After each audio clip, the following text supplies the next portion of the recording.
Do have a quorum. I don't see Luis, the planning director. I don't see him on yet. I am here. Thank you, Sonia. Then we're good to start. Thank you.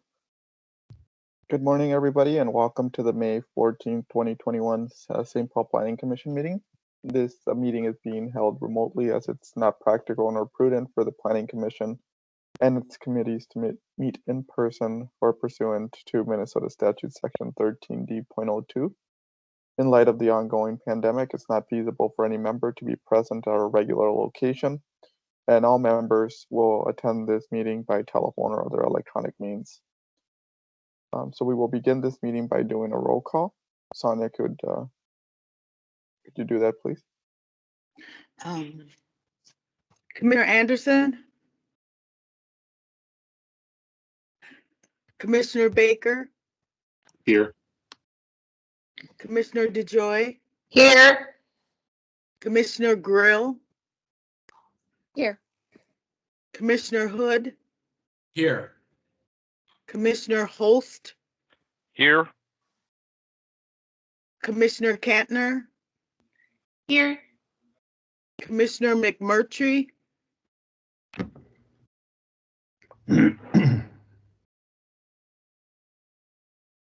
Commissioner Mitchell?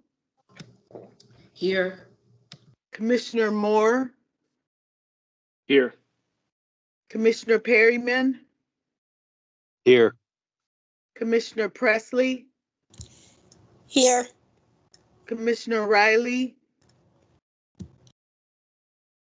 Commissioner Reisberg? Here. Commissioner Said? Here. Commissioner Tagioff? Here. Commissioner Thomas? Here. Commissioner Underwood? Here. Commissioner Yang? Here. And of course, the chair. Here. So we will move on with the agenda. The first item on the agenda is any announcements by me. I don't have any announcements at this time. Luis, do you have any announcements for the commission?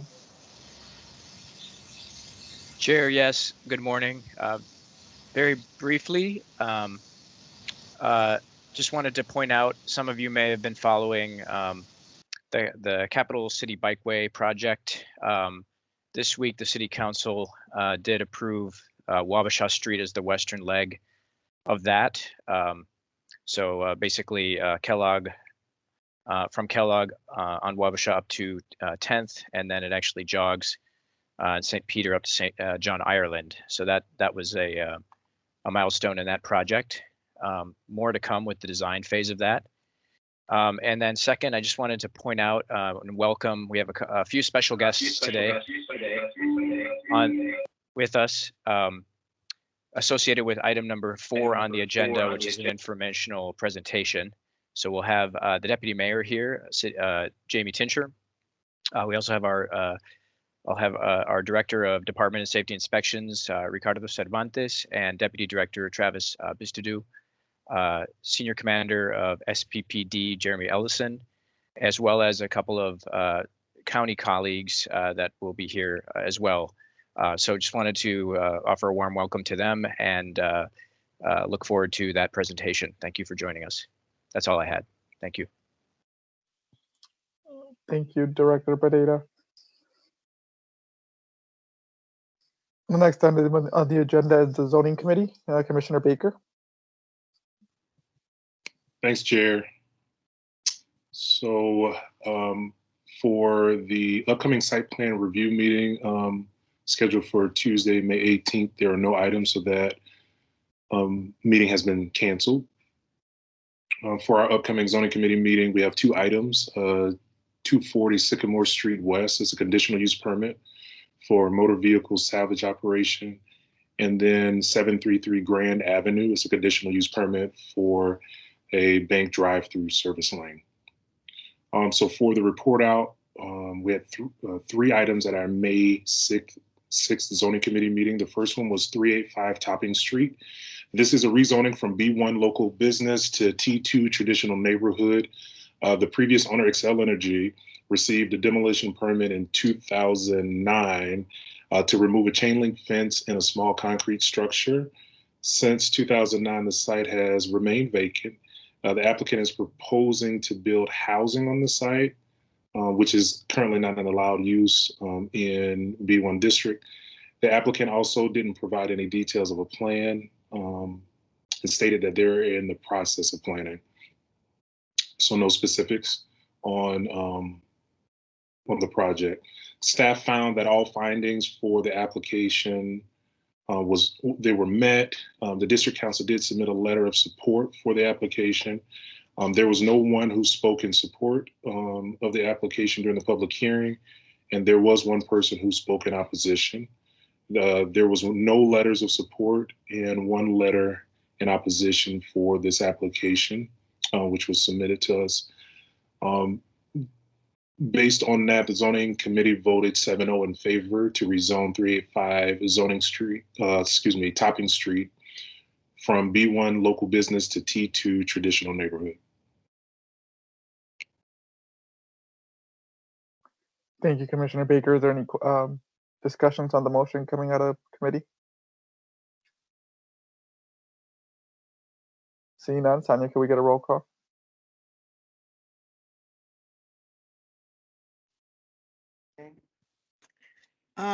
Commissioner Anderson? She must not be. Commissioner Baker? Yes. Commissioner DeJoy? Yes. Commissioner Grill? Yes. Commissioner Hood? Yes. Commissioner Holst? Yes. Commissioner Kantner? Yes. Commissioner McMurtry? Okay, he's not here. Commissioner Mitchell? Yes. Commissioner Moore? Yes. Commissioner Perryman? Commissioner Perryman? Yes. Commissioner Presley? Yes. Commissioner Wright? Yes. Commissioner Risberg? Yes.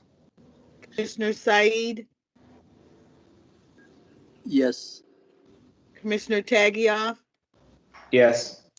Commissioner Thomas? Yes. Commissioner Underwood? Yes. Commissioner Yang? Yes. Unanimous. Thank you, Sonia. The motion for rezoning at 385 Topping is approved. Commissioner Baker. Thanks, Chair. The next item is 549 Minnehaha Avenue East. This was a reestablishment of a non-conforming use to permit a theater arts teaching studio. The building has been vacant since 2018. It was previously an embroidery screen print business on the ground floor and residential above. It has contained mixed residential commercial uses since at least 1975. Yes. The applicant purchased the building he says he's purchased the building as his home and plans to run classes out of the property. The applicant currently runs a theater business teaching actors and stated that there should be no more than 10 people in the building for the business at one time. Staff found that all of the findings were met for this application. There was no one who spoke in favor or in opposition of the application during the public hearing. In addition, there were no letters submitted in support or opposition for this application. The zoning committee voted 7-0 in favor of the reestablishment of non-conforming use to permit a theater arts studio, teaching studio at 549 Minnehaha Avenue East.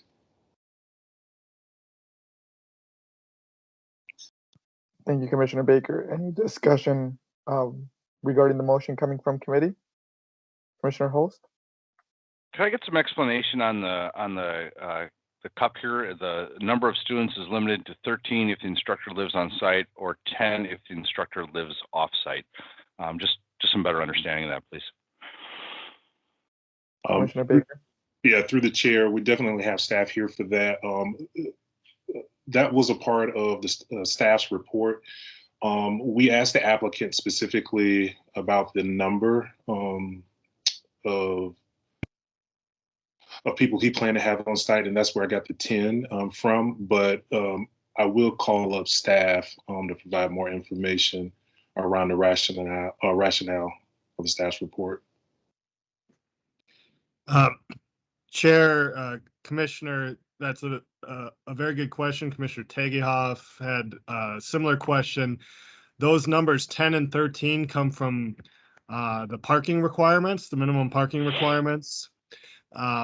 And they are equivalent to the previous business's parking requirements. So if the number of students is either 10 or 13, depending on whether the instructor lives on site, it's the same or less parking requirement as the previous use. And so that was used as an equivalency about impact to the neighborhood of this particular use. And as Commissioner Baker stated, the applicant is fine with those limitations and intends to operate within them.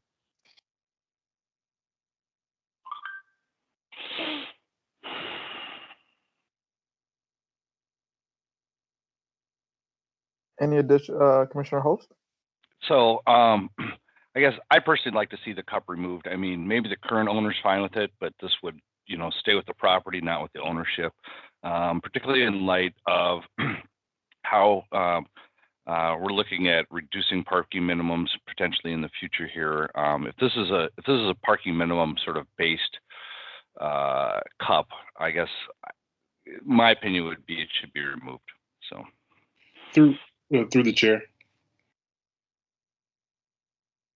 Through the chair. So, Commissioner Host, I understand what you're saying, and knowing we're having that conversation and we are talking about parking minimums, as we've been talking about parking maximums. And I could see that. My only thought is I would like for that process to play out.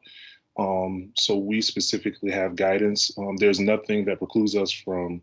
Well, I'll defer to staff on this. I don't know if there's anything that precludes us from removing the cup, but in light of the conversations that we've had over the last few months around parking, I would like specific direction before we start to make decisions based on what we've been hearing from staff. It's just my suggestion. Through the chair, if I may, this cup, for example, if parking minimums are reduced, this cup stays in place because it doesn't really talk about parking per se, right? It talks about the number of people that live there. And again, I know we're in a housing shortage in the city of St. Paul.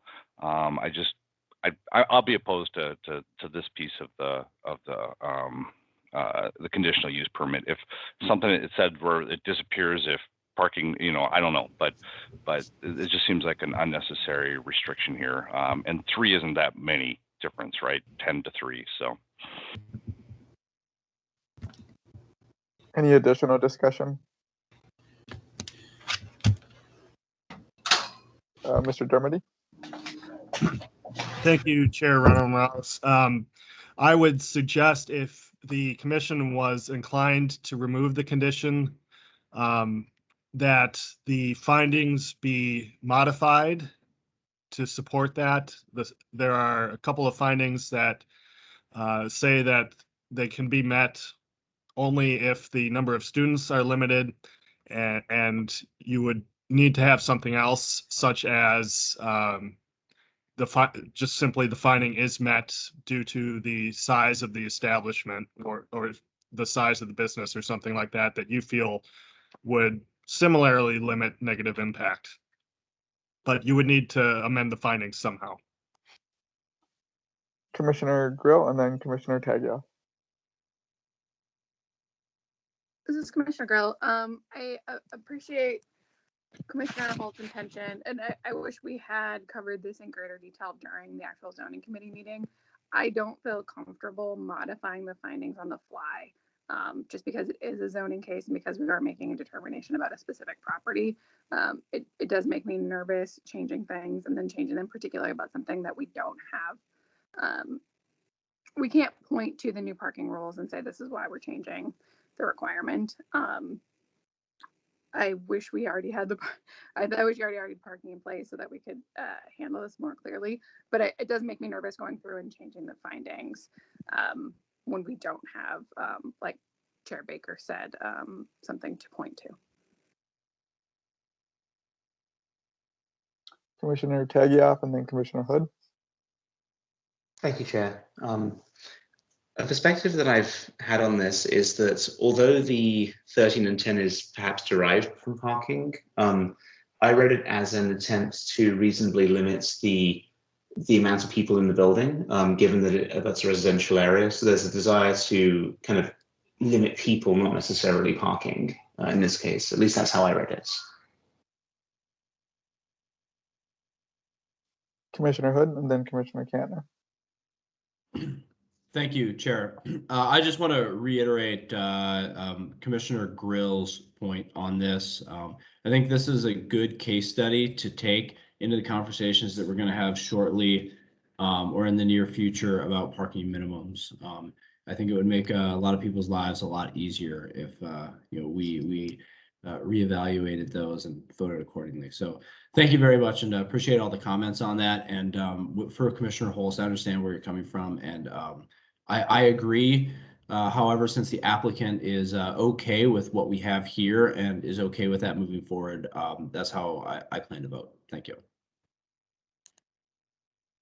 Commissioner Kantner. Yeah, I just had a question, just looking at the wording. Is it limited to 13 and 10 at a time or overall? Mr. Dermody.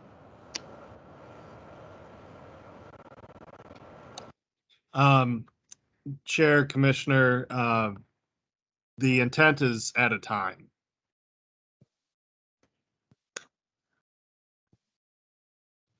Thank you. That's helpful. I don't know if there's a way we could just clarify that somewhere, or maybe it is in the final resolution. I was just looking at the staff recommendation.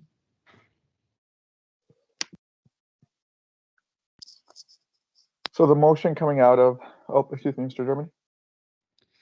Dermody. Chair, Commissioner Kantner, to answer that question, it is not specified in the condition. You could certainly add that language if you wished.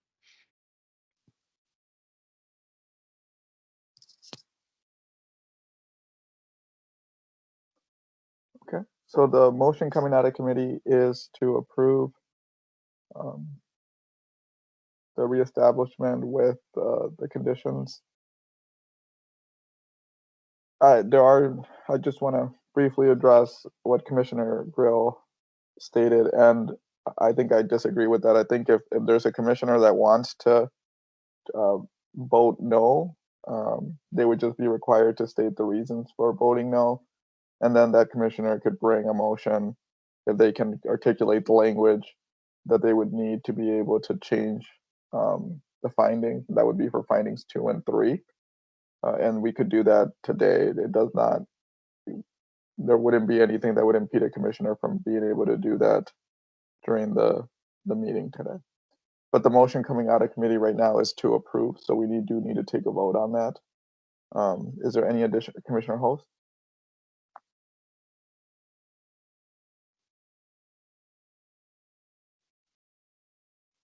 Commissioner Holst? Sorry, I forgot to unmute. Could I get a little clarification, Bill, on what you suggested on what might be, how the cup might be modified? You said just some additional language. Could you give me a suggestion on what that might look like? Commissioner Holst, as the chair noted, findings 2.2 and 2.3 are the ones that you may wish to change the language on if you are concerned about not tying this to parking and getting rid of the numbers 10 and 13. And those currently say, finding number 2 is the proposed use is equally or more appropriate to the district than the previous use. And this finding can be met if the intensity of the business is limited by limiting the number of students. I would suggest just getting rid of by limiting the number of students. So that just says this finding can be met if the intensity of the business is limited. Or you could replace that final phrase by saying this finding is met because of the size of the business. Finding number 3, I'm not sure you actually even need to change this finding, but you may wish to. It's the finding is about the proposed use will not be detrimental to the existing character in the area, basically. This finding can be met if the intensity of the business is limited to avoid negative traffic or parking impacts. You could simply say this finding is met and leave it at that. So those are some on-the-fly rewordings you may wish to consider. Commissioner Baker. Thanks, Chair. Also, thanks, Mr. Dermody. And I just want to reiterate, highlight before we vote. We end up being in these situations a lot when we are having issues or concerns with certain topics. We talked about the IZ study, and then where we had frustration or concern as commissioners was trying to incorporate one-offs within applications to deal with some of the concerns that we had. And so my suggestion, and before we vote, is for commissioners to think through. We do want to make sure that there's a change in parking. I think that one of the best ways, in my estimation, to be able to do that is if we are able to move forward, support and push the city to provide us guidance when it comes to the parking, and then that supports us at zoning committee to be able to be more consistent within this. Because if we're not, what we end up doing is saying yes or no to some of these things for different applicants. And I want to try to make sure that we are consistent in our approach each and every time we deal with a zoning application. So I just say that this is important, and I do think that we need to do something around parking. I do agree in the spirit of what Commissioner Holt said. However, I would like to make sure that we have guidance so we can consistently consistently do this, but also not be inequitable in our approach. Thank you, Commissioner Baker, for your comments. So again, the motion right now is to approve. Commissioner Kantner. Thank you, Chair. And Commissioner Baker, would you accept, I'm not sure if you'd be the one or someone from your committee, would you accept a friendly amendment to just specify, the number of students at a time is limited to 13 or 10? So Commissioner Baker? Through the chair, I would accept that friendly amendment. So Luis, is that something that the chair can do as he's the chair of the zoning committee? Chair, that's my understanding. The motion is coming from the committees, and the chair is simply communicating it. So I think that's appropriate. I think we just want to be clear about what the amendment is. If we're striking part of what's written there in the resolution, what part of it and how. So just for further clarification would be helpful before the vote happens. So I'll call on Commissioner Kantner. Commissioner Kantner, what is your amendment? Yeah. Thank you, Chair. Just the last on number 1, after it says now therefore be resolved, just add the words. So it would say the number of students at one time is limited to 13 if the instructor lives on site, or 10 if the instructor lives off site. Okay, so it's just adding language. And Commissioner Baker, is that okay with you? It is, and the rationale is because it's clarifying what we understand to be true, or what we discussed. Okay. So I am comfortable with that. Commissioner Grill? I'm comfortable as well. If there was a question about whether or not other members of the zoning committee were comfortable with it, I am as well. Okay. So again, the motion is to approve with the amendment adding the clarificating language at one time. Is there any additional discussion on the motion?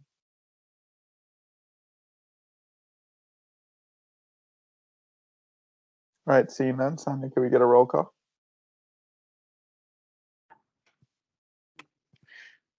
Okay, Commissioner Underwood, Aye. Commissioner Thomas, Yes. Commissioner Hood, Yes. Commissioner DeJoy,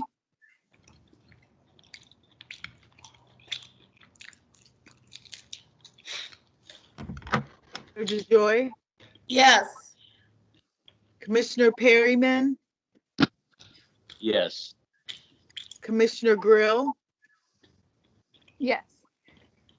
Commissioner Said, Yes. Commissioner Holst, Yes. Commissioner Yang, Yes. Commissioner Mitchell, Yes. Commissioner Baker, Yes. Commissioner Risberg, Yes. Commissioner Moore, Yes. Commissioner Presley, Yes. Commissioner Katner, Yes. Commissioner Tagioff, Yes. Commissioner Riley, Yes. unanimous. All right, so that motion is approved. Commissioner Baker? Thanks, Chair. We have one last item. It's 300 Banfield Street. Variances for, bear with me, front yard setback proposed 1 feet, rear yard setback proposed 1 feet, south side yard setback, which is proposed 6 feet 3 inches, and then north side yard setback, which is proposed for 1 feet. And parking, the proposal is 2 spaces. This property actually should be familiar to everybody because it came before us during our last planning commission meeting. It was a rezoning approval. They are now back for the requested variances. So if you remember, this site had been vacant since at least 1940, and it's a proposed project of 2 duplexes on the lot. Currently, there's a billboard on the site that will be removed with the proposed development. So staff found that all findings and conditions were met for this application. The district council did not submit a letter of recommendation for the application at the time of the zoning committee meeting. However, the applicant highlighted a meeting back in March with the district council before applying for the rezoning and variances and received initial feedback. The applicant also stated that outreach was done in the neighborhood about the proposed project. There was no one who spoke in favor of the application and 1 person who spoke in opposition during the public hearing. There were 2 letters of support submitted and no letters of opposition. There was a discussion amongst the zoning committee, and the committee voted 7-0 in favor to allow the said variances. I should just read them for the record. So the zoning committee voted 7-0 in favor to allow 1 foot front yard setback, 1 foot rear yard setback, 6 feet 3 inches south side yard setback, and 1 foot north side yard setback, and approval of the off-street parking variances of 2 spaces. However, it was subject to 3 conditions. The first one is final approval be made by the zoning administrator for the use of the site. Number 2, an easement agreement certified by the city building official for conformance with the state building code. And then number 3, a no build easement agreement of 6 feet from the southern property line to allow for fire protection and building maintenance access. And that is the recommendation coming from committee. Thank you, Commissioner Baker. Any discussion on the motion?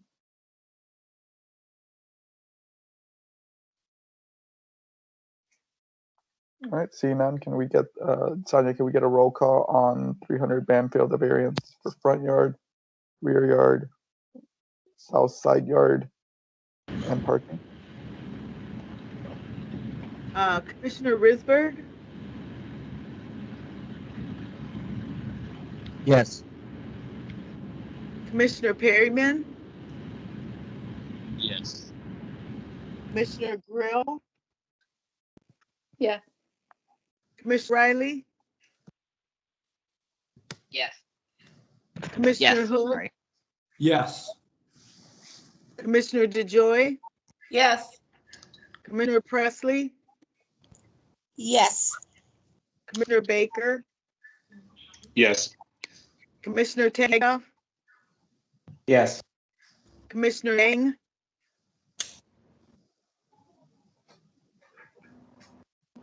Commissioner Yang, Yes. Commissioner Said, Yes. Commissioner Underwood, Yes. Commissioner Host, Yes. Commissioner Kantner, Yes. Commissioner Mitchell, Yes. Commissioner Moore, Yes.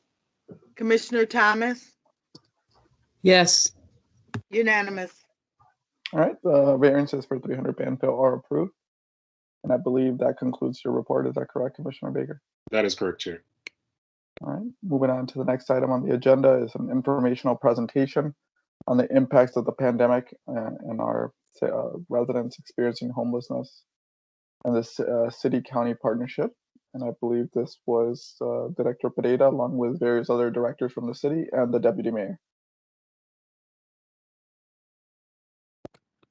Good morning, everyone. Thank you for providing time on your agenda for us today. My name is Jamie Tincher. I'm the Deputy Mayor in the City of St. Paul.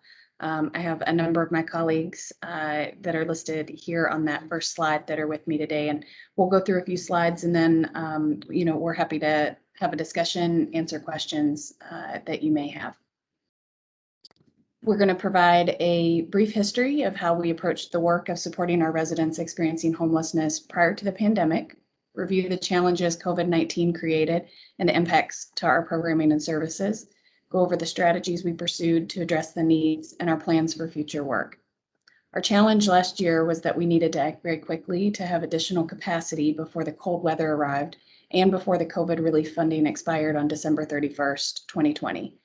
Our opportunity then, like now, was that we had new federal funding that we could invest in long-term strategic ways that would serve our residents experiencing homelessness, not just through the COVID pandemic, but well into the future. We can go to slide 2. The following slide provides a view of where encampments have been located in St. Paul. The green dots are locations that are no longer there. The gray dots are abandoned and we are scheduling a cleanup. The red dots are locations where individuals are currently staying, and we're working to connect them to indoor options. If you go to slide 3, we just removed the green dots so you could better see our current situation. Since 2018, the City of St. Paul has collected this information on encampment locations in order to monitor the health and safety of occupants and to ensure we are doing everything we can to connect them to services. Prior to COVID, our standard operating procedures were when an encampment location was reported to the city, staff would go to the location and conduct an initial wellness check.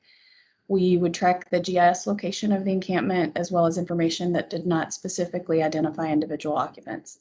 Then at weekly meetings, city staff, outreach, and other partners would review each site together to work to ensure that occupants were being connected to caseworkers for housing and other resources or services. Prior to COVID, we also closed encampments on a site-by-site basis. The city would assess risk factors such as dangers posed by physical location, including weather conditions, environmental and health hazards, reports of violence, trafficking, or other criminal behavior, size and duration of the encampment, including buildup of trash or waste. Prior to closing a site, the city would provide notice to the occupants and outreach workers in order to minimize the loss of property or personal documents.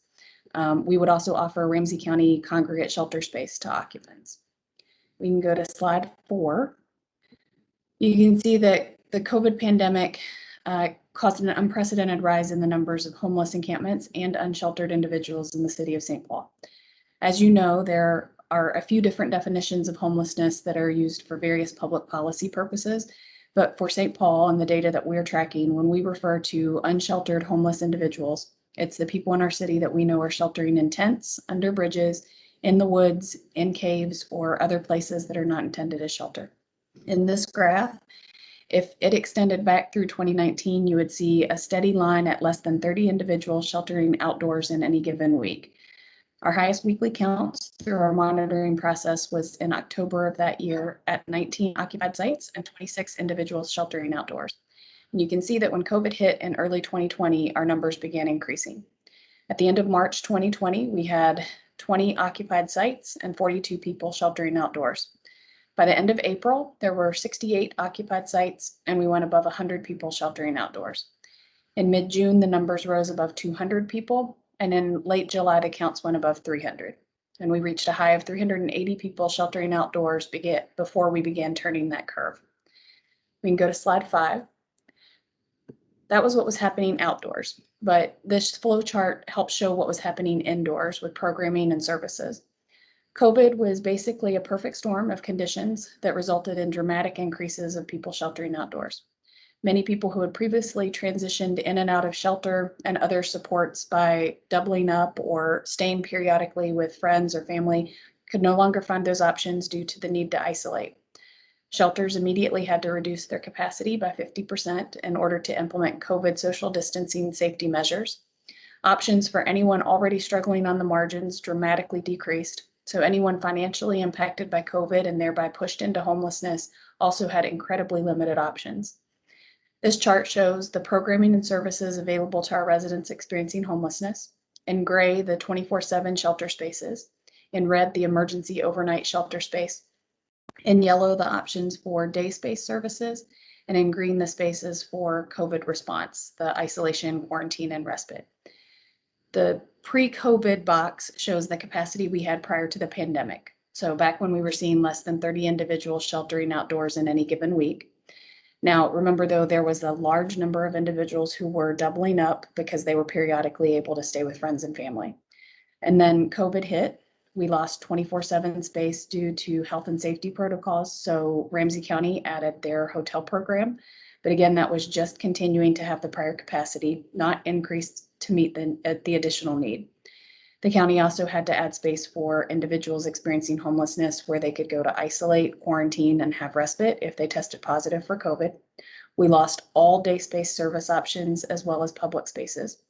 So at that time, we moved into action planning mode, not only to add more space and staff and services and programming, but simultaneously reassessing our options to address barriers that discouraged individuals from going into shelter. Hearing directly from our residents experiencing homelessness, we knew that we needed to provide more individual rooms. We heard the privacy requests and the safety concerns related to COVID. We knew that storage of belongings and transportation were issues and challenges, and we understood that people wanted to stay with their partners and their pets. We also knew that we needed more day space options for people experiencing homelessness, a place where they could go to get support, take a shower, sleep during the day, do laundry, or just talk to someone and get a cup of coffee. We particularly needed this type of space because of COVID impacts that caused the closure of so many of our indoor public spaces, such as our public libraries. And the next few slides are where we'll go through the results we achieved toward those goals in just 4 months. So we'll go to slide 7, and I think my colleague, Director Cervantes, is going to take over. Good morning, commissioners. My name is Ricardo Cervantes. I'm the director of the Department of Safety and Inspection with the City of St. Paul. And thank you for allowing us to provide you this information this morning. In July of 2020, understanding the historic numbers of the unsheltered individuals in St. Paul, the great need for us to build a shelter capacity that would also meet the CDC and MDH standards laid out for COVID.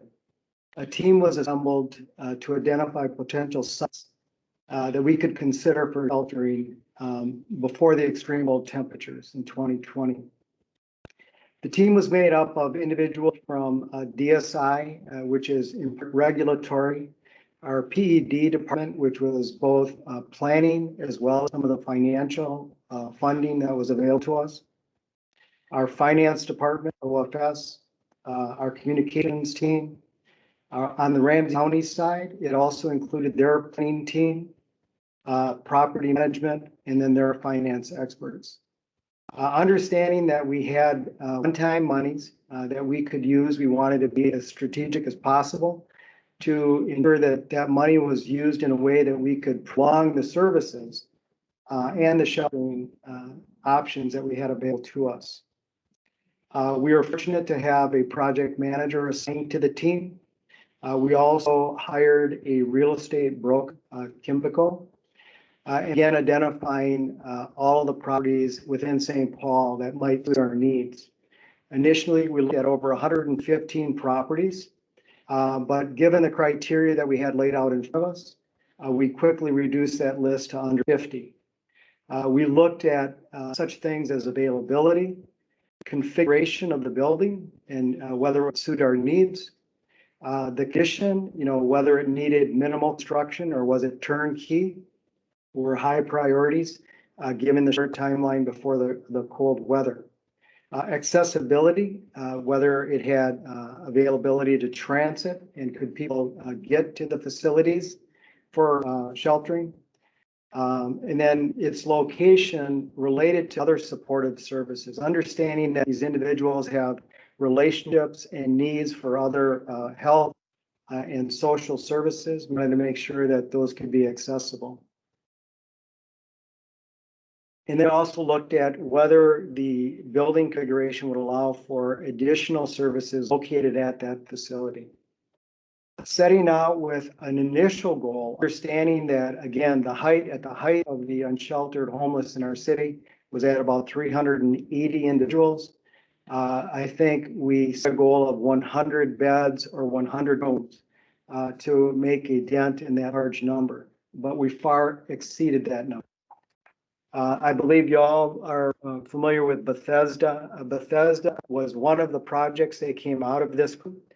It currently has capacity for 100 rooms, 100 beds, which again meet the criteria for the health standards for the Minnesota Health Department regarding COVID. It also has an additional 67 potential rooms for respite, and that has been activated. So currently, it has been brought to capacity, although we keep track of the numbers of beds available every week.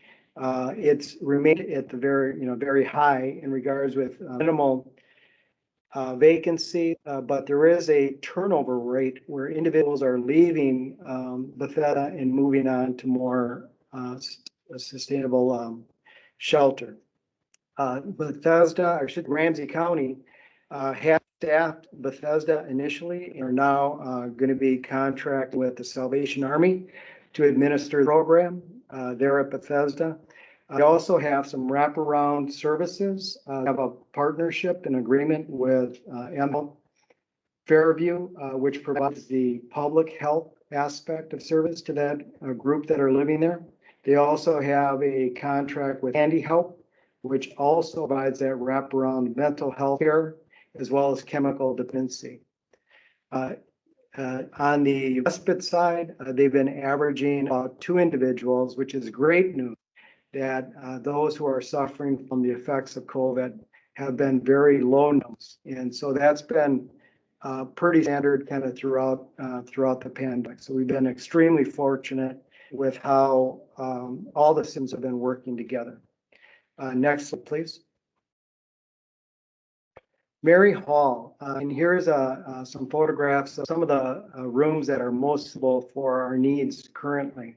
The capacity there is 134 rooms. It's gone through several iterations in regards to who has been serving. Initially, you may know that this was used for the College of St. Mary for nursing students, a dormitory. It then moved to an emergency overflow sheltering in the system in 2019. It then became identified as a potential site for respite. So early on in the pandemic, it was used for respite. Then it was being used again for emergency overnight and now 24/7 facility offering all of the services similar to Bethesda. Next slide, please. We were very fortunate as we were looking at all of the potential properties that Luther Seminary Student Hall was available. That was a dormitory until just 2019. So we're fortunate in regards to the criteria that met its availability and has been, I would say, one of the most essential of the shelters for us, in that we saw a very large percentage of growth of females experiencing homelessness over the last 2 years. And so Luther Seminary Student Hall has allowed for both women focused as well as couple focused, which were some of the barriers that we were experiencing in the encampments. Folks who have relationships with others has been difficult in the past for us to house those individuals or provide some level of shelter together. And Luther Seminary has really fit that need for us. Next slide, please. We're very fortunate to have had a great partnership with the state. During the peak of our cold weather, the city had activated 2 of our recreation centers, Harriet Island on the west side and Duluth and Case on the east side. These locations were identified and quickly stood up with funding, one-time funding from the state to allow for us to open them up, keep them open until we were capable of using some of the other sites that we had identified. So during the latter part of November and December, we opened these sites with the help of our parks, again with OFS, our emergency management team, to allow for emergency congregate sheltering in the coldest months of the winter. We never intended for this to be a permanent part of our sheltering, but given the potential threat to risk of life and or loss of limb or other injuries to individuals, we were capable of standing that up and using it as a gap in the sheltering inventory. Next slide is. City staff are engaging residents in encampments throughout the city to ensure they know and that have access to indoor options that are now available in advance of closing any of those encampments. The city and the county confirm availability for any closure of any encampment to ensure that we do have ample space within the sheltering system. And we have really built out several different models to meet some of those needs. All of the options in Ramsey County Shelter Program have 24/7 staff available. The staff reflect the residents and have diverse backgrounds and experience. They work to build relationships with the residents and are CPR and Narcan trained. Again, the wraparound services are provided in all programs. They include 3 meals a day and on-site mental health services, transportation services, healthcare, and nursing. The goal is to provide pathways to housing stability with on-site benefit, housing navigation provided, as well as to support the barriers to housing. And then these folks are all trauma informed. We have security also for the facilities, and then rooted in de-escalation is provided 24/7 at all locations. All shelter operations follow the CDC and Minnesota Department of Health guidance to protect clients and staff from COVID. And shelters also have in place COVID testing protocols, and shelter staff provide services and referrals when rapid care is needed. We work with a large variety of providers What comes to mind is the variety of different healthcare providers that have gone into the facilities with Ramsey County to ensure that individuals are getting the care and services and attention that they need. Next slide, please. Freedom House. Again, we're extremely fortunate that the St. Paul Freedom House Fire Station was available, which could, again, provide this critical need for daytime space. Freedom House has been used since early January. It is now operating from 8 a.m. to 8 p.m. It also was available during the extreme cold protocol periods this last winter, which allowed for up to 20 individuals or 20 beds for individuals to stay overnight. But during their normal operations, they're there to provide daytime services for people experiencing homelessness. It has a full kitchen, it has showers, laundry facilities, and semi-private areas, which used to be used for our firefighters when we were staying there, for folks to take naps during the day. It's my experience that several of the individuals that are experiencing homelessness have jobs.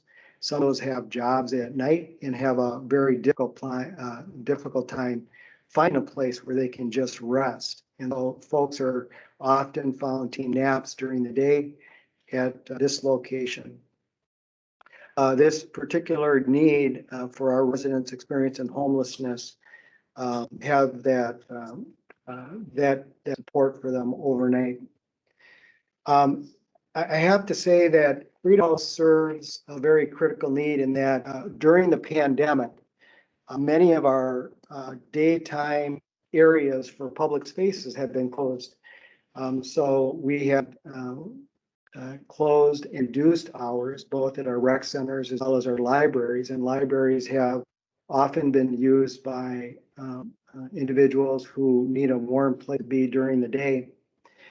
Although our libraries are reopening, they have limited hours in regards to the time people can be there.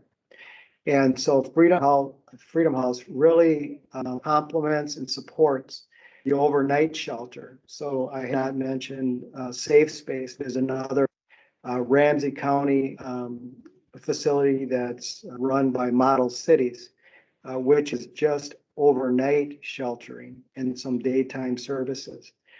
But individuals who are staying there, and then also individuals who may be in very unstable housing, use Freedom House for all those services. It's a very inviting, welcoming space that supports the needs of those individuals. Next slide, please.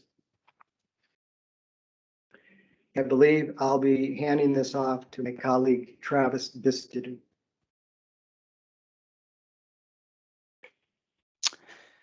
Thank you, Director. Chair, Commissioners, good morning. Again, my name is Travis Bistadu. I'm one of the Deputy Directors for the Department of Safety and Inspections. One of the divisions that I'm responsible for has historically taken a lead role in managing the city's homeless encampments and continues to lead much of that work, much of that field work in this space. As you can imagine, in 2020, the city learned a lot in our work managing unsheltered homeless encampments during a global pandemic. We observed many instances where unsheltered individuals were living in incredibly unsafe conditions. And it pains me to say that unfortunately, 4 individuals lost their lives living in those conditions in our city last year. As a result, the city continues to remain steadfast in our belief that living in a tent in Minnesota is not and should not be a housing option for our unsheltered citizens. Since last fall, the city has closed over 50 camps for explicit safety concerns. We continue to do so in the most humane fashion that we can, using a human-centered approach, attempting to identify individuals, learn about their individual and specific needs, coordinating our efforts with street outreach, providing low barrier shelter referrals, storage needs, and even transportation services when requested. As a result of those efforts, we know that many of the 380 individuals that we were tracking in homeless encampments last fall have utilized those new low barrier shelter rooms that Director Cervantes described that we stood up in partnership with Ramsey County. The county also estimates that of those folks that we transitioned through encampment closures to low barrier shelters, approximately 50 of those individuals have since moved up and out of those low barrier shelters and are taking advantage of additional shelter and housing resources available through the county, and now hopefully are on their journey to end their time experiencing homelessness. In 2021, the city plans to maintain our encampment closures at the same pace as we've done over the past 9 months, doing all that we can to encourage occupants to take advantage of available shelter space in our area and through our partnering agencies. And then lastly, for all of the sites that have been previously closed, the city plans to maintain those sites closed going forward. If they were to become reoccupied, we will continue to provide the same services that we have for our other closures, but following a more expedited 72-hour timeline.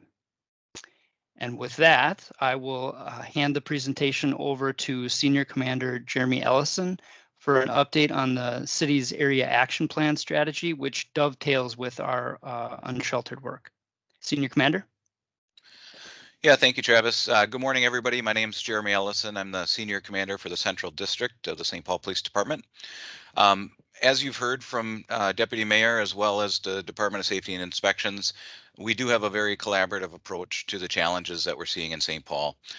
St. Paul Police Department is just one of many partners involved in this work. As we start to see businesses and visitors returning to downtown, more resources are needed now to ensure that we have a safe and welcoming environment for everybody. Last year, we were extremely successful in using this approach in Lower Town, where we did see an increase in quality of life incidents as well as Part 1 crimes. Our approach started with community engagement and outreach. Our patrol officers, along with our Coast unit, which is our community outreach and stabilization unit, were out multiple times per day. They were engaging with people. The officers, as well as our embedded social workers, were able to provide numerous referrals in order to get services to those who were in need. Our goal was to help people and not to criminalize homelessness. This was extremely successful, like I said, and as time went on, our officers who were out there continuing to engage observed that there were people coming into the neighborhood to take advantage of the unsheltered individuals and to sell them drugs. Our officers did some specific enforcement activities and we made some arrests for these offenses. And over time, we did see a dramatic change in the neighborhood. We got a lot of positive feedback from residents about how things were handled and how things were improved. In 2021, under the leadership of Deputy Mayor Tincher as well as Chief Axtell, we have organized 4 major area action plans, and we're engaging in specific strategies designed to mitigate community complaints. These 4 areas are 5th and Cedar, 7th and Grand, which is near the Freedom House, 10th and Robert, which is near Pedro Park, as well as the Lower Town neighborhood, specifically Mears Park and the surrounding area down there. As you've heard, these strategies are not just police or law enforcement solutions. We are really working collaboratively to address the cleanliness, trash cleanups, the perception of safety, as well as the quality of life incidents, working on getting chemical dependency and mental health services to those in need. These plans are specific to the areas that are mentioned above, as well as being iterative and evaluated for their effectiveness and changes being made when necessary. Travis, if you want to go to the next slide. The overall strategy for these 4 plans is to reduce crime and increase a sense of safety and security. We're also working to improve the cleanliness, make sure that the areas are well maintained, decreasing trash and graffiti. We're also ensuring that we are working with service providers to make sure the resources and support is there for unsheltered residents of St. Paul who happen to be spending time in these areas. Our officers are out conducting foot patrols, checking in with area businesses and ensuring that we are being responsive to the concerns. We're also doing bike patrols in the area. What we found is not surprising, right? When we get the police officers out of their squad cars, we have much more engagement, and we're more effective at meeting the needs and the expectations of our community members. As I said earlier, and as you've heard, these are collaborative plans. We've involved numerous partners. Some of them are mentioned on this slide. We're working with nearly every single city department. Metro Transit, Captain Brooke Blakey is representing the Homeless Action Team for MTC, as well as other resources that they have. The several departments throughout Ramsey County, including the sheriff, county attorney, both civil and criminal divisions, the St. Paul City's Attorney's Office, the Community Ambassadors Initiative, Joel Franklin's group, Downtown Alliance, and the Block by Block Clean Team or Street Team Safety Ambassadors, numerous outreach partners, the East Metro Crisis Alliance, and Heading Home Ramsey Continuum of Care, as well as others. And with that, I will turn it back over. I believe Deputy Mayor Tincher is going to do the next one. Thank you, Jeremy. Next steps. On this slide, I've included two graphics. One, the housing continuum from the Minnesota Housing Partnership, and the other, a depiction of the homeless service system flow from Heading Home Ramsey, our continuum of care. I think these two graphics help provide focus to any policy conversations about what we need to do to better serve our residents who are experiencing homelessness. Prior to COVID, Mayor Carter and our city council, along with our partners in Ramsey County and St. Paul Public Schools, were responding to the housing crisis with a variety of strategies from across the spectrum of needs. A couple of years ago, the city really started leaning in and coordinating across departments and deepening our partnerships with the county and service providers to support the work of helping connect residents sheltering outdoors to resources. And last year, the city's approach evolved even further, from tracking numbers of people and locations of encampments to knowing their names, their stories, and their struggles. And this level of engagement by the city is going to be incredibly important as our whole community continues to grapple with how we can best prioritize investments and resources. And this helps us actually know how many people need exactly what type of housing and what strategies are required to effectively and responsibly meet each person where they are at that moment. And I'd be remiss if I didn't mention that, we have an incredible opportunity at the federal level with a lot of resources to respond to the pandemic that, when we look at this system flow, our goal really is to make investments and prioritize things that are going to help our residents move into stability and into permanent housing. Our goal is that instead of investing in the emergency supports that we had to invest in at the height of the pandemic, we want to make some really strategic investments along with the county and our other partners that are actually housing permanently those folks that are most vulnerable in our community right now. And with that, we're happy to have a discussion, take questions, whatever would be helpful to this group.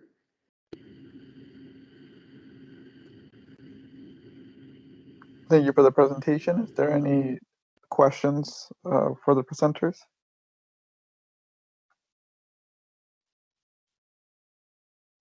Commissioner Moore and then Commissioner Mitchell. Good morning. Thank you, Chair. Thank you for the excellent presentation. Just wondering how local residents and businesses can help support all of your efforts. Thank you. Thank you so much. We do have through a Neighbors Helping Neighbors program through the mayor's office, ways that neighbors can connect. Through the pandemic, we had individuals who volunteered throughout those locations in downtown and other locations to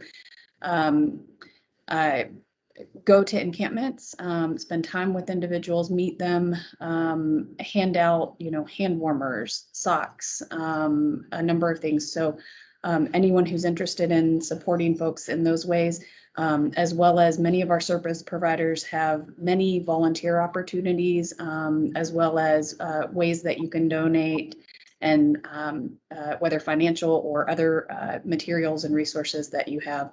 And I think, stopping in and getting to know the folks that run our service programs, whether it's Safe Space or Listening House, Catholic Charities, Union Gospel, signing up to volunteer, and really just talking to our residents that are experiencing homelessness and getting to know them and familiarizing yourself. They're members of our community, and I know from my experience, we just have a lot of wonderful people that we're just trying to figure out how we can keep them connected to St. Paul. This is Commissioner Mitchell. Thank you for the presentation. My background is I worked in homelessness for many, many years. And I know this presentation was focused on encampments. Aurora St. Anthony is located in Ward 1, and our residents and our housing, we are having many homeless people get into our buildings. And so I have outreach to other nonprofits and businesses on University, and I have found out that it's increasing, and many of us, again, we do not want to criminalize our individuals who are homeless, and we've been trying to figure out how to address the situation without getting people arrested. But it is increasing on University, and if there's any resources that you could offer businesses in that corridor, it would be appreciated. We've had to hire security, and most nonprofits and for-profit businesses on University have hired some type of security. So is there anything you can help us? We would truly appreciate it. Yes, we'll follow up after this call. And what you're speaking to, the area action plan coordination work that Senior Commander Ellison spoke about, the City of St. Paul, we really are stepping into that space and we're learning a lot. But we know that what you're speaking to, we need to do a better job of coordinating our resources and figure out what's going on in a specific location, and then what's going on with the individuals that need some help and supports, and then how do we connect them to those supports so that businesses and neighbors aren't experiencing difficult challenges, and we are focused on helping individuals get to stability and get to resources that are going to help them. So we'll follow up with you after this call. Thank you very much. Thank you so much. Commissioner Grill, and then Commissioner DeJoy. This is Commissioner Grill.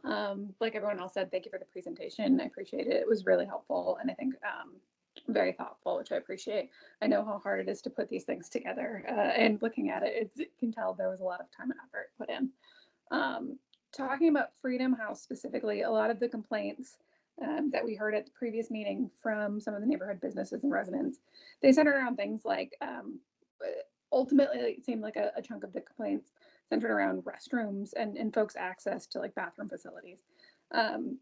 I'm curious, in the Freedom House area and in some of the other plans, you mentioned cleanliness a little bit.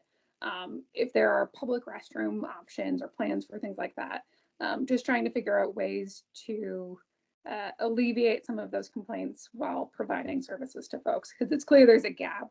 And I realize that there's a lot you're working on, but I'm just wondering if that's part of the overall plan. So I'll start, and then Director Cervantes or Deputy Director Vistu, if you want to weigh in as well. So we, in coordination with Councilmember Naker, we are doing an every other week check-in call with neighbors and residents and businesses in the West 7th area, just so that we can get on the call, do an update from the previous 2 weeks, take questions, and really collaborate with everyone on what are we seeing, what are some of our challenges, and how can we bring all of the resources that we can to creatively problem solve. And Listening House staff is on that call as well. So we've implemented a number of things to try to get at some of the challenges that just come along with providing services in a space for individuals who are experiencing homelessness.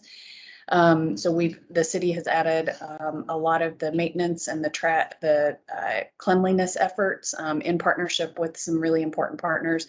One of the discussions that we've had in those calls is, bathroom facilities and restroom facilities. And so citing porta potties in locations, there are pros and cons with that, and we're kind of grappling through those pieces. What we've heard on those calls is that that's not necessarily an option that has broad support from the folks who are concerned about the challenges with it. So we're going to continue to work with them and brainstorm, what would be some options so that we could alleviate that challenge. Deputy Mayor, I'll just jump in as well. Commissioners, the other thought is, moving forward, our Safe Base has augmented their hours in the morning and is kind of overlapping where before, a lot of folks were being asked to leave in the morning, at the end of the day or at the end of the shift. They've now extended their hours and now have, of course, the lavatories available at Safe Space to kind of overlap some of that time period. And then with the opening of our libraries again, that adds an additional public restrooms for a period. We're hoping that, that will help alleviate some of the what we've seen initially when we didn't have those available to us.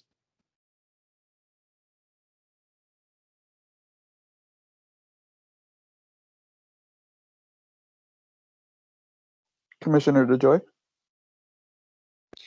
Yes, Commissioner DeJoy here.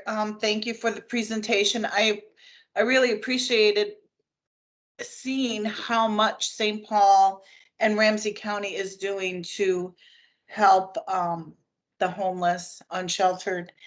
I do have a question that probably expands on Commissioner Mitchell's concerns and also some of what Commissioner Grill said is because I work on a commercial corridor and we are experiencing some negative behavior that clearly, and people are hesitant to call the police just because there's a lot of compassion and it's clear that maybe somebody, for example, a man that was in the middle of traffic, trying to stop traffic, yelling obscenities, and then ultimately exposed himself is when we finally intervened and called the police. Can you just tell me what happens when the police arrive, and do people get arrested? Do they get taken to, do they get evaluated? Where is that bridge between the compassion and, law enforcement? Thank you, Commissioner. I will start, and then Senior Commander, I'll let you weigh in as well. I think what you're tapping into is one of the things that is our highest priority right now. We have in partnership with the Heading Home Ramsey Continuum of Care, the City of St. Paul is really leaning into and thinking about strategies that could offer alternative responses to traditional law enforcement, and particularly for this, for the individuals that we're talking about, that really the needs are, whether it's mental health or chemical dependency or whatever it is, we know that there's a lot of trauma that we need to just really respond to the individuals and really think about centering that trauma is what exists, and we don't want to be trying to help an individual and further traumatize. And so we believe in St. Paul that there are some strategies where we could bring in teams that could be that first response, that would be calls that our community could make to see if we could deploy a non-law enforcement response, and we are exploring that and in partnership with St. Paul Police Department. And what I will say is that our St. Paul Police Department spends a lot of time and a lot of thoughtfulness around how are they engaging when they are called, when they are the resource that is needed, and sort of how they approach those situations. And so I do want to give Senior Commander Ellison an opportunity to speak to that. Thank you, Deputy Mayor. And I appreciate the question because it's really important, especially right now. Our officers, I'm really proud of the way that our officers respond to things. We do have a lot of resources at our disposal with, like I talked about, the Coast Unit where we have an embedded social worker. So, you know, we're fortunate in St. Paul, and plus the discussions that the Deputy Mayor referenced, we know that there's better ways to handle these things, and we're going to continue working together to get to a better place. But I understand the apprehension about calling the police, but I also we again do a lot of training. Our officers go to have all gone to a 40-hour crisis intervention training. Our goal when we respond to calls for service is to help people. Like the incident that you described, where the gentleman's in the street and acting, you know, in a manner that's concerning, you know, if we get to that scene and we determine that they're a danger to themselves or a danger to others, we have the ability to get them to the hospital, whether that's bringing them in a police car there, whether that's preferably is typically having an ambulance bring them there, and getting them the services that they need. So we would get them a mental health evaluation, and once they're at the hospital, they would take over. So our goal, the last thing we want to do is criminalize the behavior of either mental health issues, chemical dependency issues, or unsheltered homelessness. And so we work very hard to have these individualized solutions to the problem. Our officers will evaluate things based on individual circumstances at the call location, and the last option typically is an arrest, and that's only if it's reasonable, necessary, and then again we do that with respect. Commissioner Riley. Thank you, Chair, Deputy Mayor, and Commander Ellison, and everyone. I just first of all want to thank you all for the presentation. That's very detailed and helpful. And I want to share a couple of stories to let the rest of my colleagues and anyone else on the call understand that this isn't just government saying that it's doing something. We have some friends. I live on the east side, and as many of you know, and it's often a place where folks say, you know, how can you possibly live on the east side? And we have some friends who moved here from Minnetonka, and there was a gentleman just yelling outside their window for hours and hours and hours and hours. And someone in the neighborhood did call for the police. And they came and they talked to the gentleman, and they collected his belongings and called an ambulance, and that ambulance came and took that person somewhere where they could be safe. And that's something that I have witnessed many times over my decade plus of living and working in and for the city of St. Paul. And I know that the Housing Action Team at my organization is working closely with Ramsey County and the St. Paul Police, and every day I'm grateful to live on this side of the river for the compassion that we hear today. And one thing I do want to say is, you know, with public toilets and things like that, I think that that's possibly just a culture change that America needs to be ready for. Other countries have public toilets that are clean and tidy and give people a safe place to relieve themselves, you know, all day long. And maybe we just haven't had that kind of culture here. But if we start, we could engender that kind of, you know, care for those facilities that other places have seen. And then I also want to make a suggestion, which I'm sure that you've done, but I just want to make sure that folks know that, you know, like Leah at Listening House and Mo, the provider at one of the providers at Catholic Charities Medical Center, they get letters and calls and comments from these homeless folks telling them how grateful they are, and that they, you know, because they have this compassionate care, that they want to stay on their medication and they want to get back to work if they aren't working. And so making sure that we connect with those people directly, because as the deputy mayor said, these are our neighbors, whether they live in homes or they live in their cars or they live in tents. They're all people who are here because they live here. And then finally, I have a question. I'm happy to take the answer to this question off the air, but I'm curious, with the change in the service provided at Freedom House with Listening House staff moving in there, what happened to the program that was in Freedom House, the sort of BLS skills training for entry into the fire department? And I can take that answer at another time if there's not time. But thank you again so much for the presentation. I really appreciate everyone's hard work on this issue. Thank you, Commissioner. And we are always open to suggestions. We learned a lot last year, and specifically from just developing deeper relationships with the very folks that we were trying to serve. How to better resource and provide those services. So always open for good suggestions. And then the program that was at Freedom House, we actually embedded that program into the operating fire stations. So that program is now embedded into the other fire stations. Thank you so much for that. I appreciate it.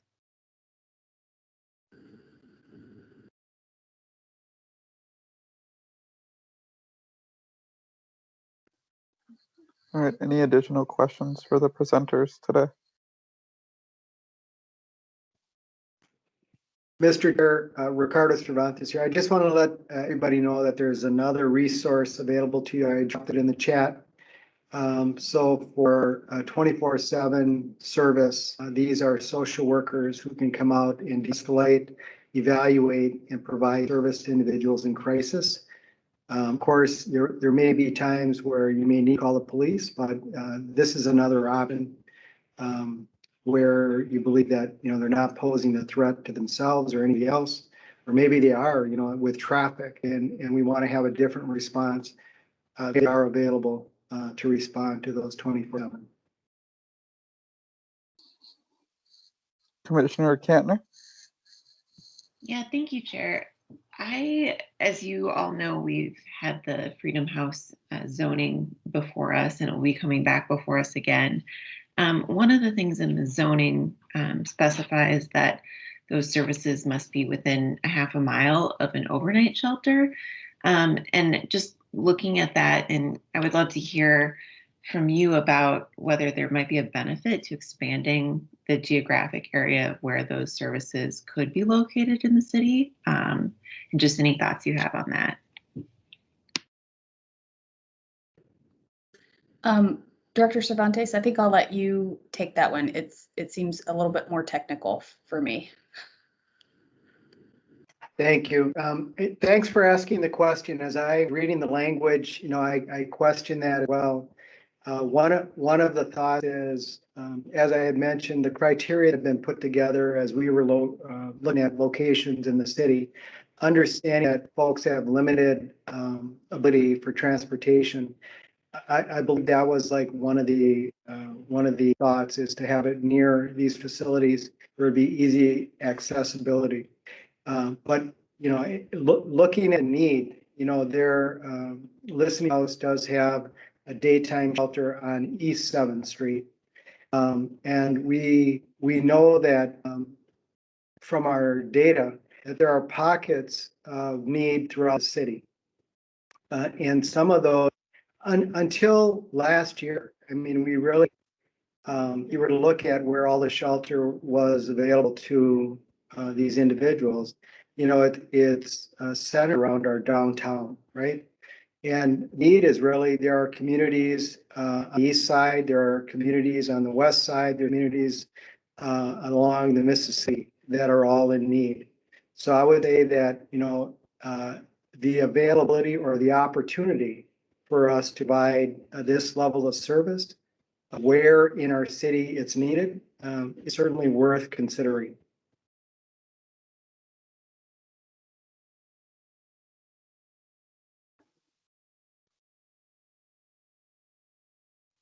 Any additional questions?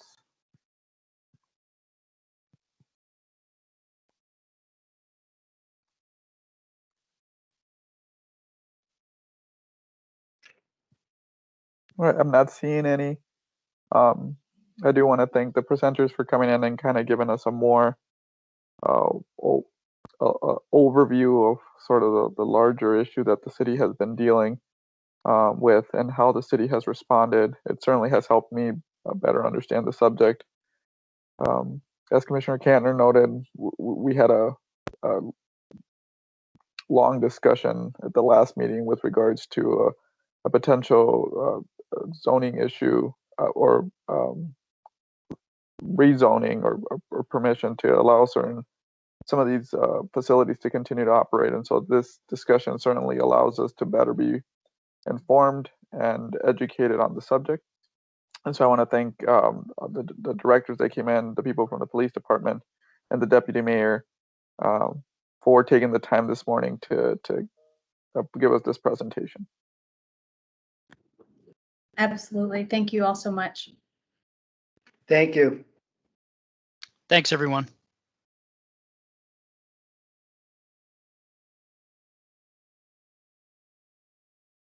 So we will move on to the next item of the agenda, which is the Comprehensive and Neighborhood Planning Committee. Commissioner Grill. Hi, so we had one item on our last meeting, which was on Wednesday, and it was the Neighborhood Star proposals. And so the Neighborhood Star program awards loans and grants for capital improvement projects in St. Paul neighborhoods, and they're funded with 50% of the city sales tax proceeds. There's lots of information on the city's website about the program, but the issue before us specifically was reviewing 74 proposals for their compliance with the comprehensive plan. So if you've been on the commission for a while, you'll remember that in previous years, we had basically a yes or no question. So staff would review the proposals and they would say either it was or was not compliant with the comprehensive plan. This year, staff went through and graded them on a rubric, and so they got a score generally between 3 and 5 for compliance with the plan. At our meeting, we reviewed the staff recommendations, and we did make some changes to those staff recommendations, which is why you got the revised version in your email yesterday. Generally, our revisions revolved around increasing the value of program, or increasing the count score of programs if they were in areas of concentrated financial poverty, or if they served primarily audiences that were located in areas of concentrated financial poverty. And that was the bulk of the changes that we made from the staff recommendation. Hopefully everybody had an opportunity to review the applications, but the measure before us today is basically to approve the spreadsheet and share it with the, the issue before us today is we are recommending that the Planning Commission adopt the resolution and forward the plan and the spreadsheet for the Neighborhood Star proposals. And we can take questions, and staff is here as well. And so I believe that's the motion that you would be making at this time, correct, Commissioner Grill? Yes, the motion that I'd be making is for us to approve the ratings and the spreadsheets and then forward on the recommendations. Okay. Is there a second on the motion? Commissioner Thomas, I second. All right. Is there any discussion on the motion?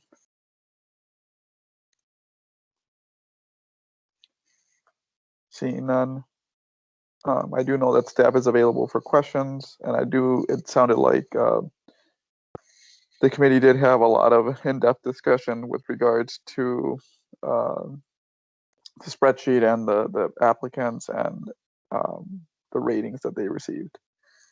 So, Sonia, I will abstain from a vote on this, but if you could take a roll call on it.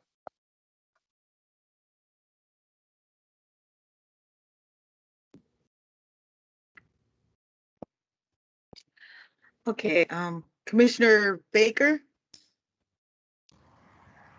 Oh, he left. I believe he left. Yeah, He I'm had to, sorry. sign out. Commissioner DeJoy? Yes. Commissioner Grill? Yes. Commissioner Hood? Yes. Commissioner Burt? Petrie, oh, he's not here, sorry. Commissioner Said, Yes. Commissioner Perryman, Yes. Commissioner Presley, Yes. Commissioner Risborough, Yes. Commissioner Underwood,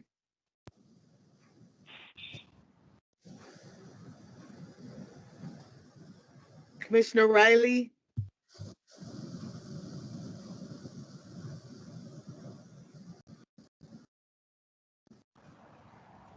Commissioner Riley, Commissioner Taggia, Yes. Commissioner Yang, Yes. Commissioner Holst, Yes. Commissioner Kantner, Yes. Commissioner Mitchell, yes, Commissioner Moore, Yes. Commissioner Thomas, Yes. unanimous with one abstention. All right, so that motion is approved to approve the resolution providing comments to the Neighborhood Star Board regarding compliance with the comprehensive plan. Before moving on to the next item, Commissioner Grill, have you heard about the electric vehicle signage? I know we had laid that over a few commission meetings ago, and it had sounded like it was a priority, and then I don't think we've heard about it since. Chair, no, that hasn't come back to the committee. I also don't have an item for the next meeting at this point, but I do see the director's hand is up. Director Pereira. Chair and commissioners, just to comment on that last question, staff in the not in PD, so other staff, city staff are working on a broader approach. There's questions that have been raised about how the city gets involved with sort of contracts related to signage, where there's sponsorship happening. And this project has forced kind of the city staff, including city attorney's office, to look at this issue a little more holistically. And so they're coming up, city attorney's office are coming up with some approaches and potentially some language, whether it be ordinance language or other kind of policy language that will inform this project. So the actual what form this comes back in, we are not sure yet. Whether there's still a need for zoning ordinance amendments is a question. There may still be, but we're not entirely sure. So that's sort of the update, that we don't have much of an update, but there is work going on behind the scenes on this issue. All right, thank you, Luis. The next item on the agenda is the Transportation Committee. Commissioner Risberg. Thank you, Mr. Chair. Good morning, everyone. Just a brief report. We have our next regularly scheduled meeting will be on this coming Monday. Should be an interesting discussion. It's an information item to learn more about the stormwater infrastructure extension from the former Ford site, the Highland Bridge project, for their stormwater feature as it goes under Mississippi River Boulevard to Hidden Falls and ultimately released into the Mississippi River. This is a project that's just started. It'll be completed in the early fall of this year. So I encourage everybody who's interested in learning more about that to please attend. And I also was pleased to hear that the City Council approved the Capital City Bikeway. That was an item that came before the Transportation Committee a few meetings ago, and that was consistent with our recommendation to the City Council. So I'm glad to see that move forward. And that concludes my report. All right, thank you, Commissioner Risberg.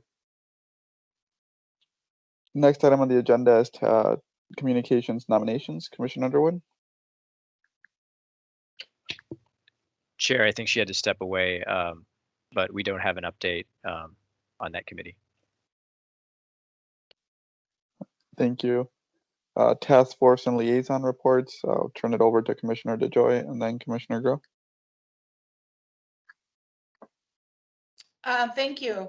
So the Hillcrest Redevelopment Master Plan Advisory Committee met on April 20th, and our next meeting is on May 18th. On the 20th, we saw several presentations. One was an update on from the Port Authority on design aesthetics and workforce agreements. And then the presentation was actually presented by LHB for the design aesthetic ideas that included public art and murals and green walls. And it was really beautiful, some of the ideas that are being presented.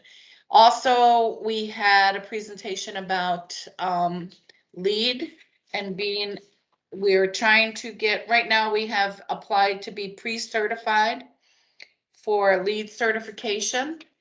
And the presentation included green building policy, green space, conserving natural resources, access to transit, walkability, bikeability, energy and greenhouse emissions and such. So it was really exciting, all these presentations. And then also the carbon-free net zero update from Rick Carter at LHB.